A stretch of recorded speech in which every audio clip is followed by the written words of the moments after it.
অবস্থায় শৈশবের দুরন্তপনা বহু আগেই আপনার কাছ থেকে বিদায় নিয়েছে। ঘড়ির কাঁটাটা যত ঘুরছে কবর আপনার সামনে তত এগিয়ে আসছে। কথা ঠিক কিনা? যে চিত্রটা দেখতে পাই, যেইগুলির সাথে খেলাধুলা করে আমরা বেড়ে উঠেছি, বড় হয়েছি, সেই জিনিসটাই এমন। এটা দিয়ে আমি কি বোঝাতে যাচ্ছি ভালো করে বুঝুন। মনে করেন গধূলি বেলায় সূর্য ডোবার কিছুক্ষণ পূর্বে ওই বালক ঘড়ি বিকেল বেলা একটা ফাঁকা আকাশে, ফাঁকা ময়দানে, মুক্ত আকাশে ছেড়ে দেয়। লাটাইতে যতগুলি ডোর আছে, সুতা আছে, সবগুলি ছেড়ে দেয়। আর ঘড়ি মাথা ঝোঁকায় আর বলে, এই মুক্ত আকাশে আমি রাজত্ব করছি, পৃথিবীর কেউ ধরতে পারবে না, আমি আমার ইচ্ছা মতো জীবন যাপন করছি। কথা ঠিক কিনা? মনের আনন্দে ঘড়ি মুক্ত আকাশে উঠতে থাকে, মাঝে মাঝে মাথা নাড়া দেয়। কিন্তু দেখেন পৃথিবীর বুকে সূর্য যখন ডুবে যায়, পৃথিবীর বুকে সন্ধ্যা নেমে আসে। ওই যুবক বাড়ি থেকে বের হয়ে সুন্দর করে লাটাইটা বাম হাতে ধরে আস্তে করে ওই সুতাটা পেঁচাতে শুরু করে। কথা ঠিক কিনা? কিছু দূর চলে আসার পরেও ঘড়ি এরকম করে, মনে হয় ধরা দিবে না। জানি না কবে সূর্য ডুবে গিয়েছে আর পৃথিবীর বুকে সন্ধ্যাও নেমে গিয়েছে। যুবক যেভাবেই হোক আমাকে ধরবে, বাড়ি নিয়ে যাবে। একেবারে যখন নিকটে চলে আসে, যুবক ঘড়িটা ধরে ফেলে, বাড়ি নিয়ে চলে যায়। আমরাও ভাইরা ঘড়ির মতন মুক্ত আকাশে উঠতেছি, ইচ্ছা মতো জীবন যাপন করছি। আমাদের জীবনেও যখন মরণ সন্ধ্যা নেমে আসবে, হায়াতের বাতিটা যখন সূর্যের মতো ডুবে যাবে, আমাদের জীবনেও মরণ সন্ধ্যা যখন নেমে আসবে, আমাদের লাটাই মাওলায়ে কারিমের কাছে আছে, সময় মতো আল্লাহ তাআলা আমাদেরকেও ঘড়ির মতো ধরে ফেলবে। প্রস্তুত আছি তো? কই আছে? ঠিক মতো হাঁটতে পারে না, লাঠি ধরে ধরে হাঁটে। কয়েকদিন আগেই দেখতেছি অনেক বড় একটা সিগারেট ধরে টানতেছে, লজ্জা শরম কিচ্ছু নাই, এক পা কবরে চলে গিয়েছে, মুখে দুর্গন্ধ, এগুলির সাথে মোশাবা করা যায় না।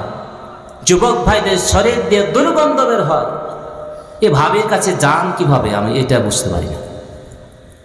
ফেলে দেয় না? মা বোনেরাই করবেন, যদি স্বামীরা এইভাবে যায়, দরজায় একটা লাঠিতে লাল একটা কাপড় বেঁধে দিয়ে টেঙে দিবেন, বলবেন লকডাউন। কি বলবেন? লকডাউন, ভাগো এখান থেকে, আগে দুর্গন্ধ দূর করো, তারপরে কাছে আসো।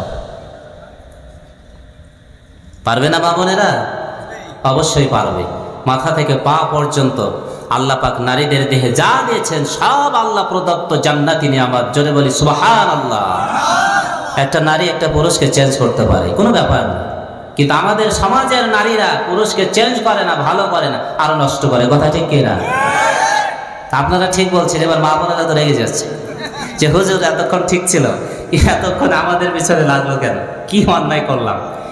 মনোযোগ দিয়ে ভালো মতোই তো শুনছিলাম, এই খোঁজাইতে লাগলো কেন বলবে না? একটা চমৎকার ঘটনা মা বোনদের উদ্দেশ্যে শোনাই, কথার প্রেক্ষিতে চলে আসলো। আমাদের মা বোনদের মতোই একজন মহিয়সী নারী, রাবিয়া বাসরি। নাম শোনেননি? রাবিয়া বাসরি। রাবিয়া কেন বলা হয় ভালো করে শুনে নেন। বাবা মায়ের 4 নম্বর কন্যার জন্য রাবিয়া। রাবিয়া আরবিতে 4কে রাবিয়াতুন বলা হয়। কত বলা হয়? এই জন্য রাবিয়া 4 নম্বর কন্যা। বাসরি বা বুসরা বা বুসরি কেন বলা হয়? বুসরা নগরীতে বাড়ি ছিল, এই জন্য বুসরি বলা হয়। কথা কি বোঝা গেছে? মহিয়সী নারী, বিয়ে শাদী করে নাই, সব সময় আল্লাহর দাসত্ব গোলামি করে আর সময় কাটায়। একদিন রাত্রিবেলা রাবিয়া বাসরির ঘরে চোর ঢুকে পড়েছে। এরকম তো তখন লাইটের ব্যবস্থা ছিল না, সারা রাত হারিকেন জেলে রাখবে সেই ব্যবস্থা ছিল নাকি? ছিল না। চোর ঢুকে পড়েছে, আর রাবিয়া বাঁশরী শুয়ে শুয়ে দেখতেছে চোর কি করে দেখি, কারণ ঘরে কিচ্ছু নাই, নিয়ে যাবে কি? ঘরে যদি কিচ্ছু না থাকে টেনশন হবে? বলে টেনশন হবে? ঘরে অনেক স্বর্ণ আছে, অলংকার আছে, টাকা পয়সা আছে, অনেক বড় একটা 1.5 কেজি ওজনের তালা মেরে কোথাও গেছেন, তারপরও টেনশন কাজ করে, করে না?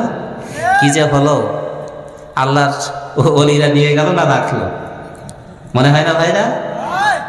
এরকম ওলি আমাদের সমাজে আছে না নাই? খালি ধান্দা, জীবনে খেটে খেতে জানে না। প্রিয় ভাইরা, উপার্জন যার হারাম তার ইবাদত সব নষ্ট হয়েছে।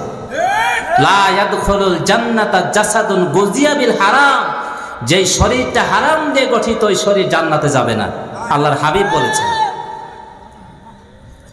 এই সমাজে কত হারামখোর বাস করে। 2 জন বন্ধু মিলে ব্যবসা শুরু করেছে, ব্যবসায় যখন লাভ হওয়া শুরু হয়েছে, এক বন্ধুর বুদ্ধি বেশি, কিভাবে তাকে সরাবো, টাকা পয়সা একটু নিজের পকেট থেকে খরচ করে তাকে মদ ধরাইয়া দিয়েছে, নেশা করায়া করায়া ওই মানুষটাকে নষ্ট করে দিয়ে এবার বলছেন, বন্ধু তুমি তো নেশা করে করে সব সম্পদ শেষ করে দিয়েছো, পুরো ব্যবসাটা এখন আমার। এমন ইবলিস আছে না নাই আমাদের সমাজে? সব সময় ধান্দা, কি করে আত্মসাৎ করব, পরে কি করে নিব, কি করে ধোকা দিব, কি করে পরে লুটে পুটে খাবো, এমন মানুষ আছে না ভাইরা?